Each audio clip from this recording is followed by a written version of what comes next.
Hello, everyone. I'm not using that microphone. I'm using this one. We're so thankful to have everyone here for the event. We're very appreciative. Of course, this is Daniel's first time here in the news store, and we're very welcome to have him. Daniel Suarez is New York Times bestselling author, TEDGlobal speaker, and former systems analyst.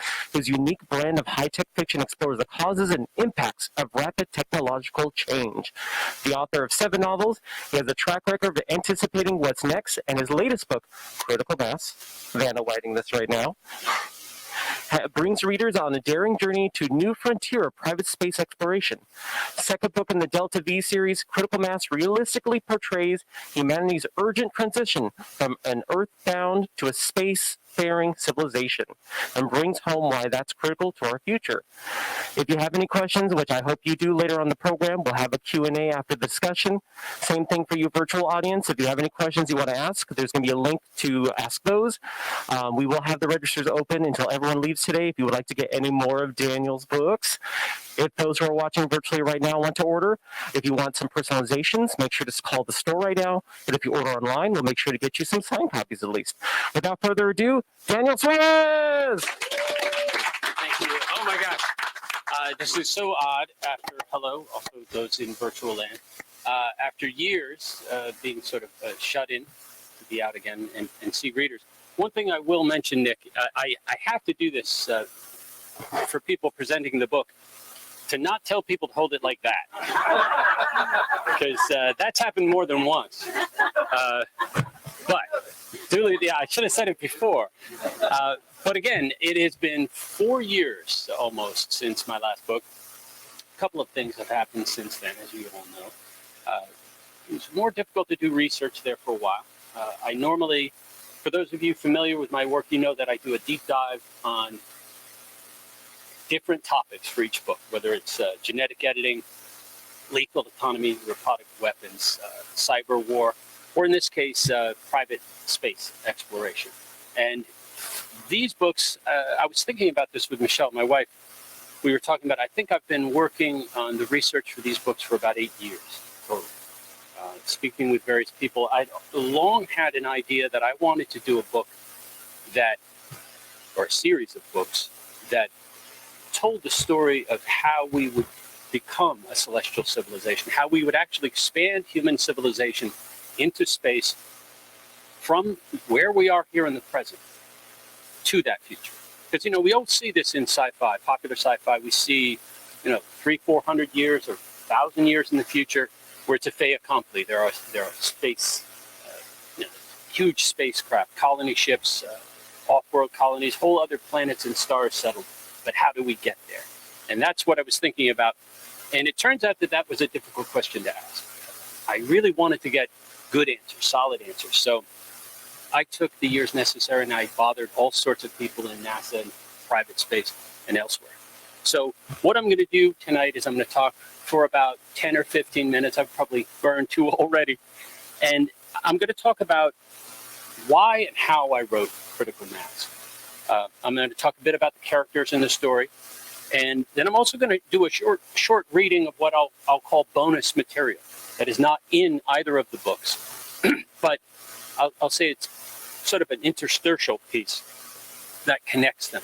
And that'll be sort of a benefit for those people who came here this evening. Thank you so much for coming out. Especially now, after the last couple of years, it's easy to get comfortable at home. So thank you for coming out to see me. It means a great deal to me. And for those in virtual land, I appreciate you as well. So, let's see. First, a word about my fiction. Nick, you did describe it pretty well there. I tend to write about technologies that I think are going to change our world. And I try to write about them in a realistic way and maybe peer a little over the horizon, just into the terra incognita ahead and try to divine what could happen. Now, quite a few of my last several books, I should say, were cautionary tales. These 2 books, Delta V and Critical Mass, I think are more inspirational and aspirational. And that was not where I started. I wanted to start out writing about how we would go to space, but I didn't have a clear idea of what that was. I think early on when I was starting, I was thinking, would we colonize Mars? What would we do? And it was only in the process of researching year after year that I really came to believe not only that we can do this, but secondly, it would not be colonizing Mars that would be the key part of it. And that's probably been made clear in these two books. But also that it's urgently necessary, though. That it's, I think, a critically important thing that we need to do. So let me quickly summarize, do a synopsis of critical mass. Critical mass takes place in the late 2030s, and it's where the survivors of the first commercial asteroid mining expedition have returned to Earth, and they need to use resources that they've placed in lunar orbit to rescue 2 colleagues they left behind at the asteroid. And the only problem is that in the 2030s, there's a new Cold War on between China and the United States, and they are also very interested in these asteroid resources as well. And there are also a couple of other billionaires that are interested in it. So that is the source of the conflict and the struggle in the book.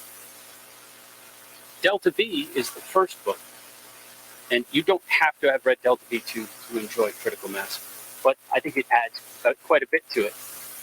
And Delta V is the story of that commercial asteroid mining expedition in detail, the years of that expedition, how it transpired, and how they brought those resources back.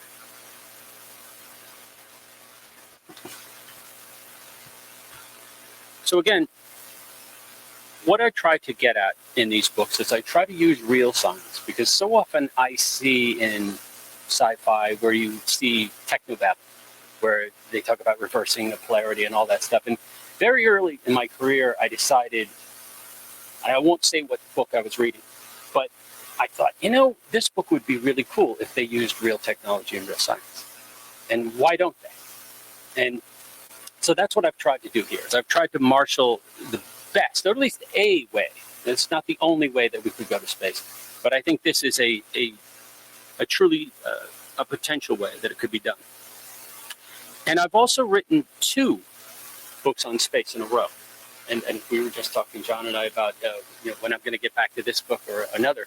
I've written 2 space books in a row because I think this is possibly the most interesting and critical subject around right now, at least to humanity. So often I talk to people about space, mainstream people, people who don't have any exposure to space other than what they occasionally see in the news. And they'll think, well, we have pressing problems here on Earth. Why would we spend so much money and so much effort to do things in space? And that's what I'm trying to get at in this. I'm trying to portray a story that shows why space exploration is going to be so important to us. In fact, why it's going to be urgent to us as an entire species. And let me go into that a little, why I think that is. We have in front of us several existential challenges right now. We have climate change. We also have economic development. We've got possibly 3 billion people who are living at a subsistence level on this earth. And of course, they want to better themselves. They want to improve their situation. And we are in no position to tell them they can't do that. And so with everyone on Earth living a first world existence, that would seriously overtax the carrying capacity of this Earth, both for its environment. Many scientists say we're already going through a 6th extinction. No, again, we have climate change. So how do we provide for everybody and provide that economic growth? And also, how do we unify ourselves? We can already see the conflict going on in the world. There is a struggle between authoritarianism and representative democracy again. So we're back at Cold War 2.0. I'm kind of shocked, actually, because I had depicted this, Cold War 2.0, in these books back in Delta V. And lo and behold, in the interim, it's already started full force. So all of these things make me realize that by going out into space, we can avail ourselves of new resources, not the resources of Earth, but new resources and also new energy. And we can talk about it a little here, and I'll talk about it more in the Q&A, but the value proposition for going into space is actually quite extreme. It's just a matter of getting first out there with sufficient mass and resources into this new frontier. to then start being able to marshal those resources and utilize them for the benefit of people on Earth. So in many ways, what I'm saying is, in order to help Earth, we need to go to space. And I don't mean all of us. I mean the hale and the hearty, the frontier-minded people need to go out into space. And as I've depicted in these books, there are people like that. And they've always been around among us. They are the pathfinders and the trailblazers and the people who chart the oceans. And what happened, I think, when we discovered all the Earth is they just found new ways to do dangerous things. They jump off buildings and they hang glide and so on. And I think that there's a whole class of people who really could do this in a much bigger way. So how do I tell this story? That's after having done all this research, years of research, thinking, okay, I know that I really feel convinced we need to go into space. We need to obtain new resources, new energy. How would that actually happen? And that's when I started to do all the research on near-Earth asteroids. And I needed to find a dramatic way to depict this. What characters would I tell the story through? Where would they be from? And what would be going on in the world at the time? I knew that it had to be an international story, because I think that's part of our challenge right now. I had the great good fortune, one of the many people I talked to was Frank White, one of the people who came up with this idea of the overview effect. And this is this recurring phenomenon when even fairly conservative and let's say nationalistic astronauts, not that they're all that way, I'm saying some who are really very focused on the Cold War at the time would go into space and return with a much more broad view of humanity and the world, having seen Earth from space and how absolutely vulnerable it is, how thin that atmosphere layer is in the face of the entirety of the universe. We are just all alone here. And they beheld the Earth and it changed them. And this was dubbed the overview effect and how it changes people. And I cannot help but think that the more of us who go out there, let's say hundreds of thousands of people, begin to go out and work and build in space, that will fundamentally change us and allow us to see ourselves as a global species, to start thinking as a species and maybe looking out for each other and extending that empathy more than we do. So in that sense, I think going to space could help us personally. And I wanted to depict that in this story by showing an international cast of characters assembled in a believable way. Because, of course, if you want people to do something that's exceedingly dangerous and you need them to have a peculiar set of skills, you're going to cast a broad net. And that's what happens, of course, in the first book, and that continues in the second. One of the other things I wanted to talk about in this story was what political and economic system are we bringing into space? This is part of the urgent questions that I think we need to deal with, because we are going into space. We're starting to see the beginning of it. Deep space, I should say. What political system will be out there? What legal system? What legal framework? And what economic system? What will be the currency in space? These are all questions that I want everybody thinking about, as many people as possible, because if we aren't having a public debate about it, I think it's quite possible that it'll start to either turn into conflict, or somebody will just put something in place without any discussion. And then the other last part is, what will our priorities be in space? What will we do first? And this is where I run into some friction between the folks who want to colonize Mars. I do not think it's a good idea to prioritize colonizing Mars. I think we have urgent business in cislunar space, that is the area of space around the Earth and the Moon. I think availing ourselves of near-Earth asteroids and resources on the Moon to bring power and resources back to Earth is going to be incredibly important. And also to build a deep space industry, both for jobs and to provide new resources and technologies without further harming Earth's atmosphere. So my reason for writing these books is really this burning fuse of climate change and economic development, and us trying to learn to get to that next level, to cross that chasm that we see between us and these popular sci-fi stories. How do we exactly do that? This isn't the only way. but it is one way that we could bridge that gap. And that's what I was trying to do.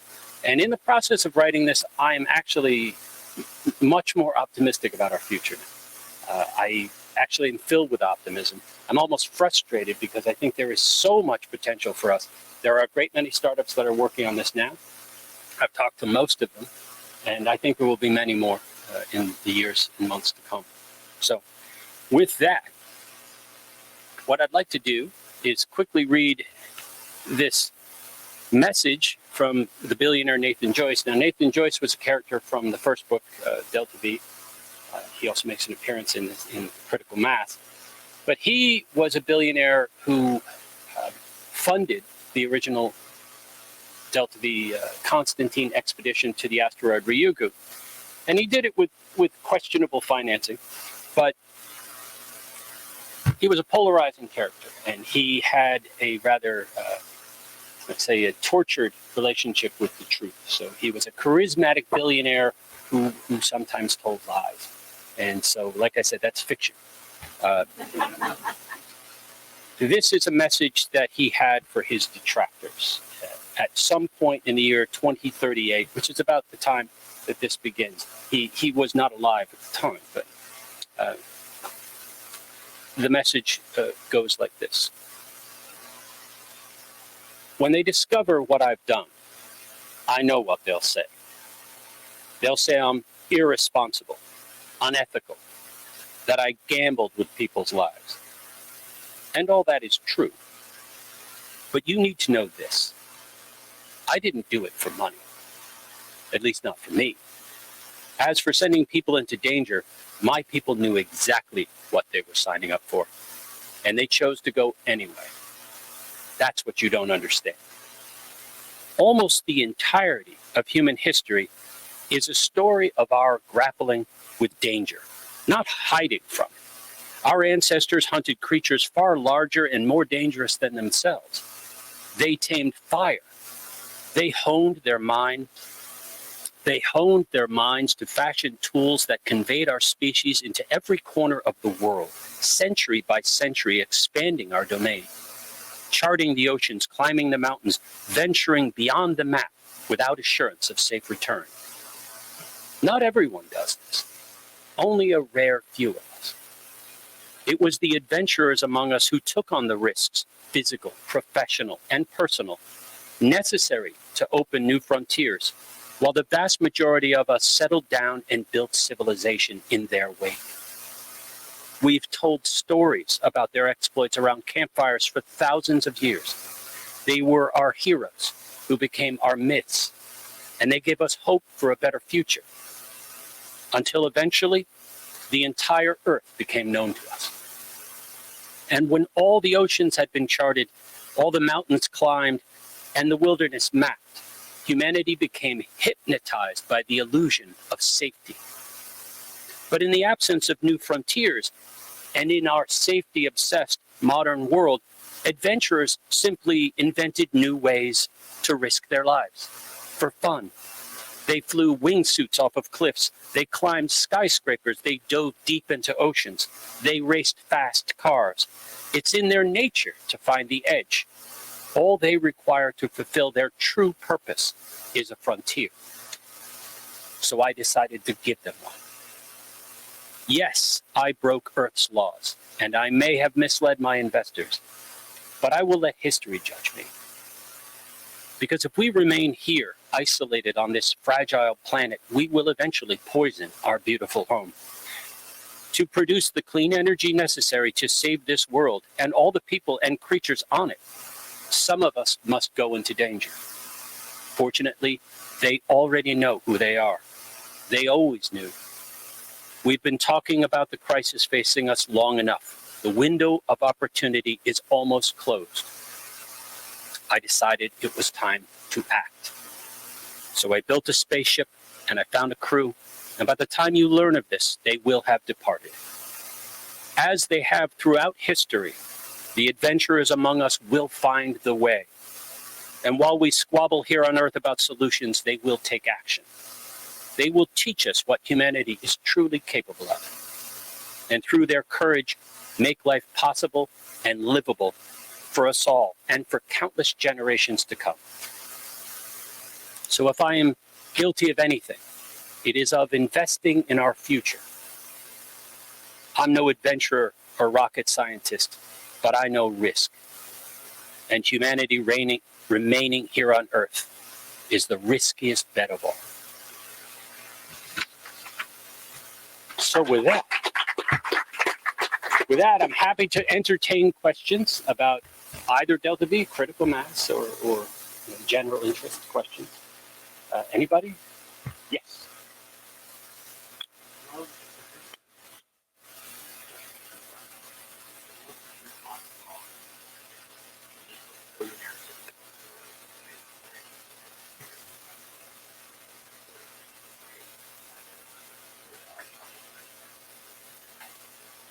Yeah, okay. So let me rephrase the question. You tell me if I get it right. So the question was, generally, would I discourse upon the effect that billionaires would have on versus national sovereign nations exploring space, and ITAR restrictions, ITAR being a sort of export technology, advanced technology restrictions. How is that going to affect things? It's very interesting you say that because, of course, there is an obvious conflict in a way, or potential conflict between private industry and billionaires trying to find the cheapest place to do things and to make it happen fast versus ITAR restrictions, which have a very different goal, which is to try to retain advanced technologies and keep it away from, well, in our case, dictatorships that may not really have any concern whatsoever for human rights or anything. I'd say that as I was researching this book, what I noticed is that I'm trying to say this without doing spoilers. So I'll be vague, and those who've read the book, you'll know what I'm talking about. But it is moving fast, but with the right team, I think is the key part.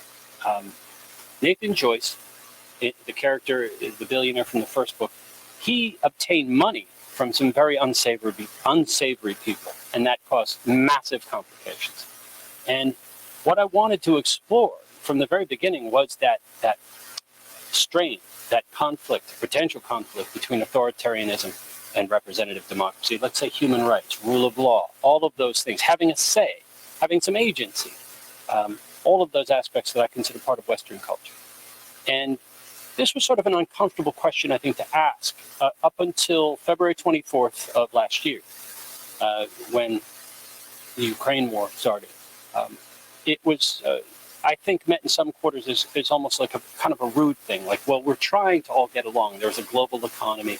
And I don't know. I was convinced that this question, again, of authoritarianism versus representative democracy was really going to be a big issue as we start to go to space. Because, of course, what value system are we bringing? Because we are bringing culture out there. And so humanity, has not yet worked out the answer to that question. So I started thinking, well, then it's a matter of who makes the most progress, who fosters innovation. Does free expression foster more innovation or singular leadership? And I'm convinced that it's a free exchange of ideas that does that. Now, as far as ITAR restrictions, they hold up, I think, only as long as most of the advanced technology is coming out of, let's say, federal or national labs, other things. I mean, what do you do when some of that technology is developed outside of the purview of a sovereign government? That's when it's going to get interesting, especially if it is developed off-world. So you can quickly see that the legal and political ramifications, the economic ramifications, come fast the minute we get out into space. And that is indeed one of the things that I wanted to explore in these books, which is why one of my characters, Lucas Rashat, is sort of the Saul Goodman of space. He's basically trying to make it work however he can, because there is no settled law in space. There is the Outer Space Treaty, there's the Artemis Accords, there's the Moon Treaty that not a lot of countries are party to. So all I would say is this: we have a frontier. And I think we're going to have these conversations. There will be legal disputes, hopefully not actual physical disputes in space anytime soon. But I think there will be a great deal of legal and court action to resolve the exact things you're talking about. That is, what technology can be used by whom and where, and who gets rewarded by that. Like where are the patents? Especially if it's now, right now with Artemis, and also I believe the Outer Space Treaty, when a spacefarer goes out into space, how they launch, the country they receive their launch license from, that's the legal system that they're beholden to. I think it's going to get complicated real quickly. So we'll see, especially if people start incorporating in space, or their DAOs out in space, which is briefly covered in this book.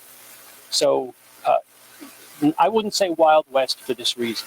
I don't think it will quickly turn into a shoot 'em up out there for this reason. I was speaking to an executive at a mining company that they built and operated remote mining facilities. And he made it clear to me that even with their competitors in remote reaches of Siberia and elsewhere, if they have a problem, they help each other. They don't just laugh and let the other party fail because people die. And so they look out for each other because they know that it could just as easily be them next. So it's my hope that essential humanity comes out for the people out there. I think when it comes to the people out in the field in space, in deep space, I think the political question is going to be less pressing. And I think it will, again, favor free people, because free people do not have to ask permission to do things. They do things that seem obvious, they can innovate, and they don't wait for permission. And I think that will become more and more obvious even to representatives of an authoritarian state once they're out there. They're going to realize that the bosses are back home. And I think we're going to be more and more similar in space, at least in early go. So, any questions? Yeah.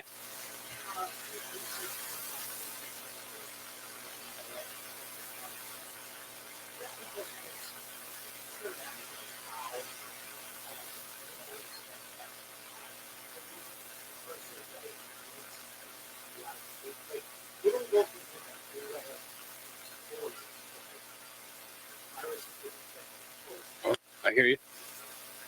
This is actually, I'd say, a perspective that I've run into several times. And I'll recap it. You tell me if I am ably representing what you're saying here. When I talk to startup folks, innovators, engineers, and they're excited about space, do they ever talk about the why, what they're doing, and maybe grapple with the fact that what they're doing is spreading almost like a virus, spreading all of our dysfunctions wherever we go? Would that be correct? Maybe I spun a little too hard there. Okay.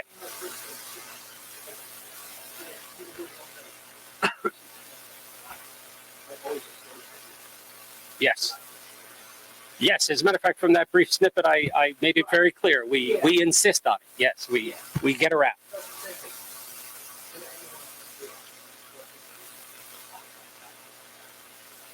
I think probably there's a filter that is self-selecting here, and that is that a lot of these folks are convinced that expanding life, and it won't just be human life, it will be the biosphere, it's all of life, the web of life out into space, is not a virus, and I do share that. I know you didn't say virus.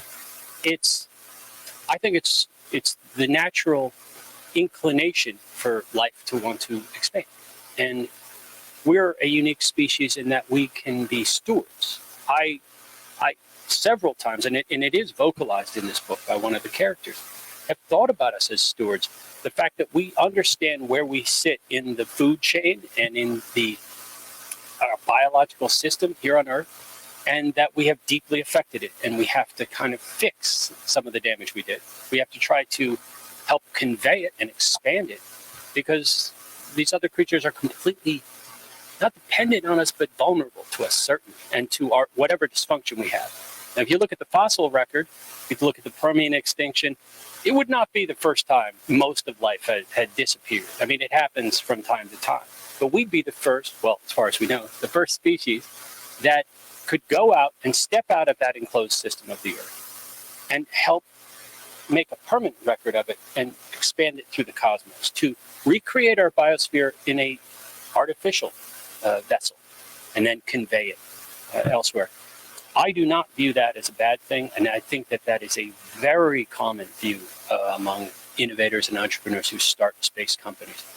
I almost never hear them say, oh, I want to go out there and just get rich. It's a deeply personal held belief that the vulnerability of us here on planet Earth from either an asteroid or a pandemic or any number of calamities, even a string of super volcanoes could knock us out, as had happened in the distant past. As a matter of fact, part of the research I did, I think it was about, actually those online can tell me if I'm right or wrong, about 30 or 40 million years ago, maybe a little longer, the composition of the atmosphere was such that we would die. We would not be able to breathe. And so there's this moment, this sort of moment in time where we can preserve this and convey it into the cosmos and spread life, which I think is beautiful. Now, would we despoil everything? I think that's the second part of your question, which is living in symbiosis. And I think the answer there is bringing new energy and resources into it. Certainly, we need to be better at how we are as far as being stewards of our own environment. We need to try to reuse and not be, so obliterating in our behavior. But I'll just point out that the amount of sun that hits the Earth is about 1/trillionth of the amount of the energy that the sun radiates. I mean, 1 trillion.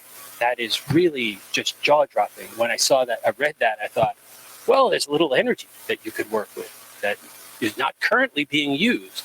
And if we, take these other resources and start to use what we know to recreate these big biospheres and maybe de-extinct creatures, and maybe try to deeply understand the biology of us and all the creatures that we depend on and that depend on us, that would bring us together. So I tend to view it as a collaborative thing.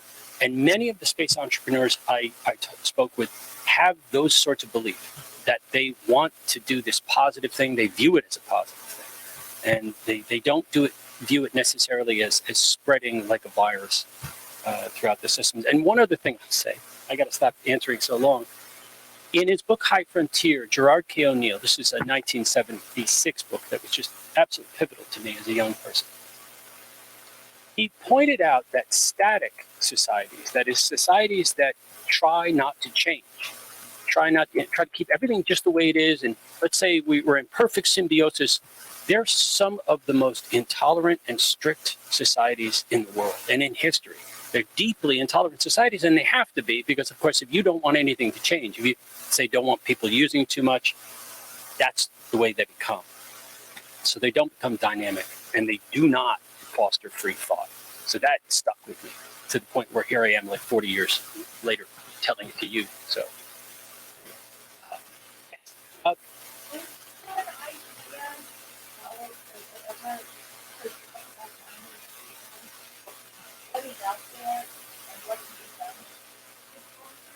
Yes. As a matter of fact, in the first book of this, what will be a trilogy, Delta V, they went to the asteroid Ryugu, and spectral analysis had been done of that asteroid to determine what they believed was in it: nitrogen, ammonia, nickel, iron, on and on. They had a long list. And I knew that the Hayabusa 2 probe, being run by the Japanese Space Agency, was headed there. And so as I was writing the first book, I had to make some guesses, and I was fortunate that I guessed correctly. But that spectral analysis turned out to be correct, because the Hayabusa 2 probe took a sample, brought it back to Earth, and it has been examined. This is actually a social media post I'm going to do, so look out for that. It has been analyzed, and there is nitrogen in it. There is nickel, and there is iron. There aren't as many volatiles because, of course, to obtain that sample, they had to blast the asteroid with a pellet and blast all the material away, because they wanted to get beneath the surface. They wanted to see what not the sun irradiated part, but the deeper part was. So what that means is nitrogen can be used, again, as a source to help build fertilizer is one of the things. Phosphorus is another one. But the iron, the water ice, things like that can be used to make propellant. And the benefit of using asteroids, let's say near Earth asteroids as opposed to way out in the asteroid belt, is that you don't have to go into a gravity well of a planet or of the moon. To escape the moon, I think it's actually, I might get this slightly wrong. I think it's 2.49 kilometers per second. You have to go fast to get out of that gravitational pull. And with an asteroid, you can pretty much just pull up next to it and start processing the material, which I detail in Delta V. It's a very different type of mining. And take it, and I provide a breakdown of how they chemically treat it to bring it into common constituents we understand, like iron and nickel, things we use every day to build objects. Oxygen, obviously we need oxygen, CO2, all of these compounds that you can use to help sustain life and to produce things. And that's, all of those materials can be had from asteroids and from the moon. I think it's not commonly appreciated by people that the moon's regolith is about 42% on average oxygen. I mean, it looks just like ash, but if you have energy, and we do have energy in abundance in space, solar energy, at least in the inner solar system, you can extract those oxides and get at the oxygen so that you can breathe. And that's just one of the things. There's titanium, aluminum, and on and on and on. So trying to get a hold of this material and using what we know about chemistry to treat it. And of course, using energy. We need to bring energy with us and the ability to create it, to then treat this material, refine it. We can build immense structures out in space to then hopefully start bringing some of that energy and microwaving it back to receivers on Earth to help people here on Earth with clean energy. Cobalt, by the way, was the other element that I was trying to remember at Ryugu. And of course, cobalt is a key aspect in building batteries. So I generally don't think it's worth or even a good idea to bring mined materials from asteroids back to Earth. But who knows, cobalt might be something we'd want to bring back to Earth, because currently the way cobalt is mined is quite atrocious. So, yes. All right. So speaking of mining, and you also mentioned the moon, do you think there will be a gold rush of sorts for rare earth on the moon? Do I think there will be a gold rush for rare earth on the moon? I think really the challenge for rare earth is its name, first of all, because they're actually not all that rare here on Earth. They're just really a pain to get at. They are a byproduct of most mining. The issue is it's highly toxic to melt them down and extract them. That is one thing that I think space could help with, in that space is already a highly toxic environment. It's irradiated, it's a vacuum, it's hot, it's cold, it's all sorts of things. So throwing some toxic compounds into it isn't going to make it that much worse. But the cost, again, developing it and refining it out in space, I could absolutely see that being pivotal, because of course you'll want it to create computer boards, PDMs, things like that. Batteries, electric motors, all of these things use rare earth metals, and they'd be very useful out in space. I don't know if the cost would ever scrub so that you could bring it back profitably to Earth. And again, I think a lot of the reason why rare earths became a real sort of problem here on Earth was because when China was developing and refining them, they were doing it in a heavily subsidized way. And so nobody else could compete on price, or even wanted to, because it's such a toxic environment. Some of you may have seen photographs or video of the mines around parts of China, and they look like Mordor. They look quite atrocious. But that's what happens if you do it and you only care about price, and you're just figuring, well, we're going to do this to try to make it a strategic thing. And they did.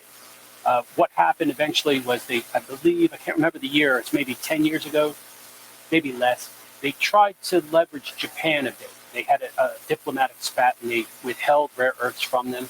And then other rare earth mines started up around the world, because everybody realized they're vulnerable. And what that showed was that you can get rare earths around. It's just a matter of whether you want it. So I don't think they'd be coming to Earth from space, but they would definitely be developed in space for use in space. Here, I'll go to the back.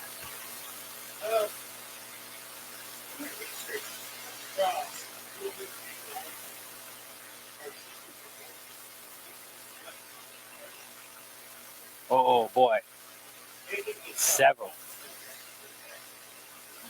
Yeah, that's right. Well, funny thing is, because I write novels, I find that scientists and other people, they tend to be a little looser with me than let's say a journalist, because my book's going to come out in 2 years, and if they're going to publish well in advance, so that happens sometimes. But I'm not going to tell you any of that. I will say the mechanical counter pressure suits that are depicted in this, that blows me away, and I don't know how familiar all of you are with spacesuits, but spacesuits, ever since I was a kid, of course, that was really cool. It's like a little spaceship all its own, a spacesuit. But when I wrote the first book, what I didn't appreciate, what I didn't understand were all of these procedural issues with going out on an EVA in a spacesuit. And the first one being that spacesuits, they don't have regular air in them. They have pure oxygen for the reason that if they pressurized it, to the point where it had enough air for you to breathe, you wouldn't be able to move. So they needed it to have very low pressure in there relative to the outside air.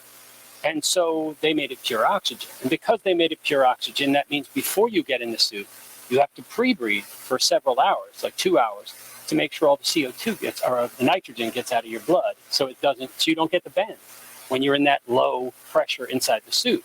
So you can't just throw a suit on and go out. So every time I was seeing movies where, there's an emergency, they just throw on a suit and they go out, I thought, oh. Then mechanical counter pressure suits. This is a type of suit that NASA is developing. I'm not quite sure where they are in the process, but it is a suit that fits, instead of having an envelope of air around you, it layers you with a very snug protection. It doesn't have any air underneath. So really, it's only your helmet that is pressurized, and you can have regular air in there, because you're not bending your head. You don't have to worry about that. That was a very exciting thing for me, because of course that is the type of suit that you could dash out and do a rescue. And also the mobility is reported to be extreme compared to a 450-pound suit. This could be a much lighter and agile suit. So that was exciting to me. And I'll add one more, and that's telepresence. We see lots about virtual reality goggles, and I've seen some truly amazing things in various government and other labs. These are headsets that are worth quite a bit more than what you can buy as a consumer. But the idea that you could be, let's say, in low lunar orbit, controlling a humanoid telepresence robot on the surface with millisecond or sub-millisecond response time, with like an 8K virtual reality, I want to play that game. My God, I think that's a modern tourism that may happen. If you loop around the moon, they have a stable of robots, and then you have very short response time, and you get your virtual reality headset and go for a jog around the moon. And I imagine what they do in between tourists is they would flatten out all the regolith to make it look like nobody'd been there again between tour groups. But anyway, that's what I'd say to that. Any questions? Yes.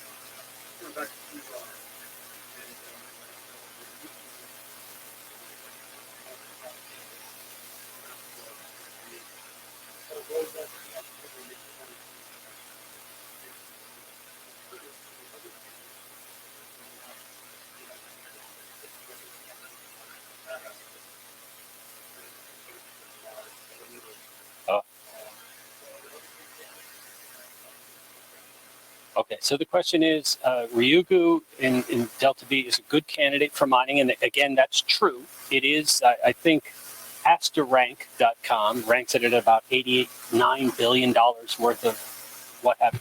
Yeah, exactly. But I know you didn't know that they're ranking them now at this point. But the trajectory in that book is true. It's December 13th, 2032, I believe, is a Delta V that is a trajectory, very low energy trajectory. It's in fact lower than the energy that would be required to land on our own moon to reach Ryugu. And it's probably the best trajectory in 100 years. So I publicized that by way of trying to convince innovators and astropreneurs to say, hey, that's a really good trajectory. You should probably make use of that. But the other part of your question was, are there any other asteroids, near-Earth asteroids again? And for those of you in the audience who aren't familiar, there's obviously different types of asteroids. A near-Earth asteroid is one that is in or around Earth's orbit or crosses Earth's orbit. The asteroid belt is beyond Mars, so that's quite a ways further out. Invariably in sci-fi films, it's depicted as this just dense, field of boulders. But in truth, if you were out in the asteroid belt, you wouldn't be able to see any of them. They're so far apart. Some of them are huge. I mean, you've got some that are hundreds of miles in diameter, but they are quite distant from each other. But near-Earth asteroids, I think, are early bet. And again, there are some companies that plan to do that. I'm trying to remember the name of one that just came up. They plan on using robotics to mine. But the other thing I'm trying to remember, I think it's the NEOWISE, NASA's NEOWISE. It is a probe that is being sent up, I think, in 2025. I really should have brought some Google up here. To cast around in near infrared looking for all of the near-Earth objects we may have missed. The truth is that when it comes to asteroids headed our way from the direction of the sun, we are occasionally, even in 2023, surprised. I think a few days ago, one just showed up and surprised us. Now, the hope is that there's none like that that are 10 kilometers wide. And that would be pretty big. We'd probably notice that. But NASA really wants to know. And this goes into planetary defense. But it also goes into prospecting to some degree. Rough estimates go from 500,000 near-Earth objects, 500,000 near-Earth objects, to possibly million. And the truth is we don't absolutely know. And what's intolerable to me about that is that we can know. And so I'm very glad they're going to put this up. Because if you start to scan in near infrared or infrared, you can see things that have very, low albedos, I think that's the word I'm looking for, that are hard to spot. They're very dark, they're carbon-based, they match the background of space. But if you're looking at them for their heat signature and the difference in the temperature where the sun hits it, if we could map the trajectories of all these objects, I have no doubt we would find hundreds and hundreds of opportunities. And take a 1 kilometer diameter asteroid like Ryugu, that's 450 million metric tons of objects like I talked about nickel, iron, ammonia, and the nitrogen. It's incredibly useful. And we could use that, again, to bootstrap efforts in space. I think it is not a great idea to try to lift millions of tons out of Earth's gravity well and into space. It'd be great to have Starship and rockets like that, SLS, all the rockets we can. But if we're hauling millions of tons out of the atmosphere, particularly if it's a methalox fuel, a methane fuel, that's hundreds of tons of carbons going into the upper atmosphere, which is particularly damaging. If you multiply that by thousands and thousands of launches, we're going to start having a problem just from that. But it's also, I think, impractical, especially if you can start to get millions or billions of tons of mass much more easily from space. And we'll learn so many important new things doing it. And again, I think it'll be international in character because we're going to need very special people to do that. And I don't think any single country has cornered the market on special people like that. So it could help us all. So, yes. I'm going to delve into this one a little bit. You've mentioned such interesting research. Can you speak about your research process? Sure. I have a problem, I think is really what it comes down to. I tend to research 2 books worth of book material, and then I'll write basically 2 books, and then I'll mercilessly cut it down. Research is a really, really fun thing for me to do. I think that was probably the best thing that happened to me when I became a novelist was this ability. It almost feels like a superpower to contact subject matter experts, and then, mostly they get right back to you. I'm really thrilled about that. I try to do as much research on a topic. So, for instance, when I started with Change Agent, that was a book about CRISPR genetic editing. I did a great deal of reading, both scholarly papers, magazine articles, books on the subject before I approached researchers, because I didn't want to be that guy who's asking things that I could have just Googled. And I want to come to the table having some penetrating questions or some questions that interest them and maybe hadn't been asked before. That'd be the first thing I do. So what I say is I start by casting a broad net. I typically know what I want to research and what I want to write a book about, because it's an idea that won't let me go. When I put my head on the pillow at night, I can't stop thinking about it. And that generally, I realized I'd better write a book about it. I think there was an author once, I'm trying to remember his name. He said that he was asked why he writes, and he says, to stop the voices in my head. And I thought, yeah, I could get that. But what I'll do again is I will read broadly, not all of it internet, and then I'll try to go specifically to speak to experts, and also different experts in the same field. And it's sometimes the difference in their perspective can be super revealing and very helpful for a thriller, because of course thrillers, they really thrive on conflict to some degree. I'm not saying that I'm trying to cause fights between researchers, but I do want to try to find the gray areas, because that's where you can have some fun. So for instance, my book Influx, I bedeviled physicists for a while. I have a good physicist friend of mine who works at JPL, and I would present to him physics questions, because of course the story of that book is an engineer who creates a mirror for gravity, basically. He can reflect gravity. And so I would ask him, all my physicist friends, these questions about gravity, how it works, and he'd say, well, I don't think it could work. Couldn't, but you didn't say it was impossible. And then I would just keep pursuing it like that to try to find a gray area. And I think I succeed when an expert, a physicist, or an engineer in a discipline can read my books and enjoy them. And so that's why I really love it when I get emails from readers who enjoyed my books and they say that they were, let's say, an engineer or an aerospace engineer or a physicist, and they enjoyed the book. Then I know I've done my job. Yeah. I was just thinking about what you're responding to. Anyway. Happens to me all the time. One thing I noticed, we talked about you talked to experts in the audience about NASA, where U.S. based people information. Do you have a sense? Let's just think about this.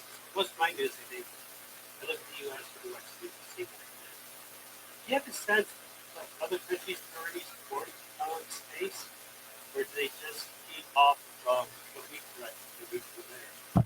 That's an interesting question. So, what is my read on other countries' interest in space? Would that be a fair reading back of your question?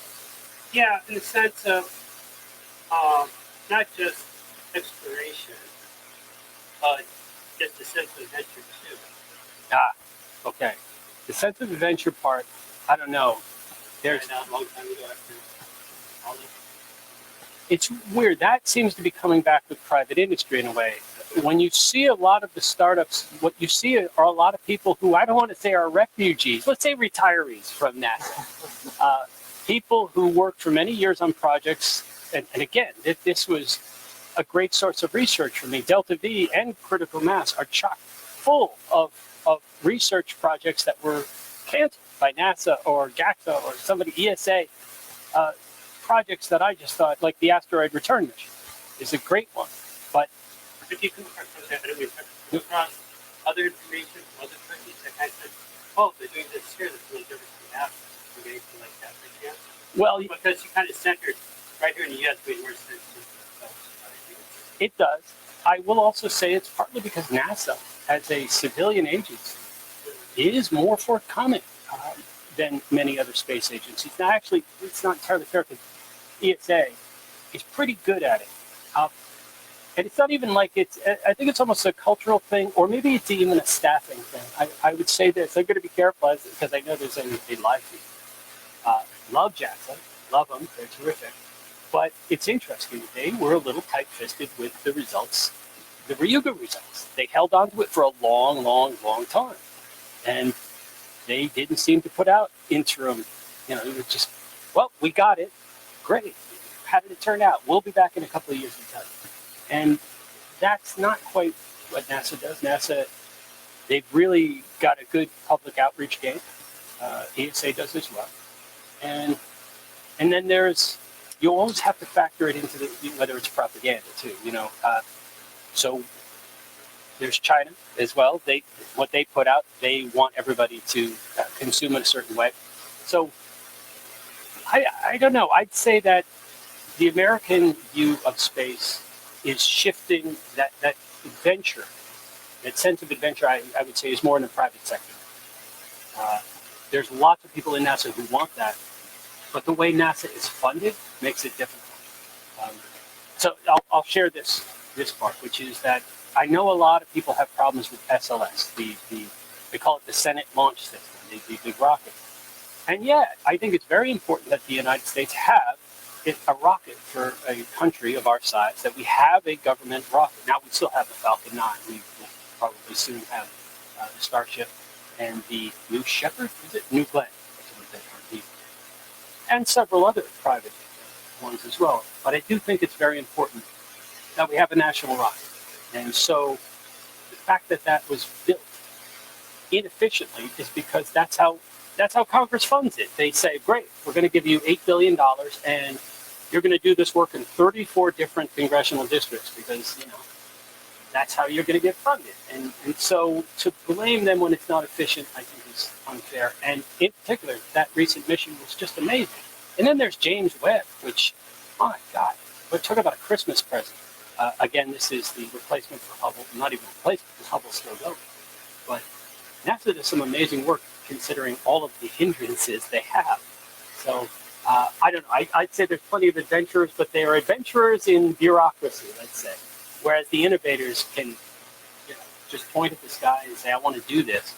And they may flame out, but it's going to be damned interesting. And I think the next decade is going to be absolutely fascinating. And hopefully somebody will ask a question about Mars colonization. So Well, we're actually just about out of time, but I wanted to leave this with one last question because I thought it was so fun. Hi, Daniel. I loved your shout out to the band Phantogram in the first novel. I'm wondering who else is on your writing playlist. Oh, God. This is terrible because I have, of course, long playlists. But because of the way we find music now, you only occasionally, you used to go to a record store. I'll show how old I am, and look through the album covers. Now it's like whatever comes through your stream. I like that. Favorite. Oh God, I want to try to remember some of the names. Do I have? Yes, I have long playlists. I'll give it a plug. 88.5 is it? There's a radio station I listen to, and they had. Oh, Michelle, maybe you can help me. What was that called? Galactic Voyager? I think it was a show. So this was a streaming radio station, and every Sunday night they had this Galactic Voyager show, and I would listen to that while I was writing or doing research, and it was like every fifth song, I'd say, oh, that's awesome. For mood. Because, of course, when I'm writing, I'd like instrumentals that build mood, and that kind of percolates in the background while I'm writing. And Phantogram, that's a separate. They're not typically on my writing playlist, but the scene in question that they're referring to is New Year's Eve in space, and they wanted to dance, and unfortunately discovered that the spin radius of the vessel they're on was not conducive to dancing without bobbing. So that's what that was covering. All right, everyone. I want everyone to give a round of applause for Daniel. Thank you so much. Thank you so much. Congratulations on the release of Critical Mass. And obviously a big, beefy book with lots of research, great research in there. Everyone who is watching live, I hope you ordered a copy through Mysterious Galaxy. Support wonderful events like this and wonderful authors like Daniel. Thank you. Bye, everyone.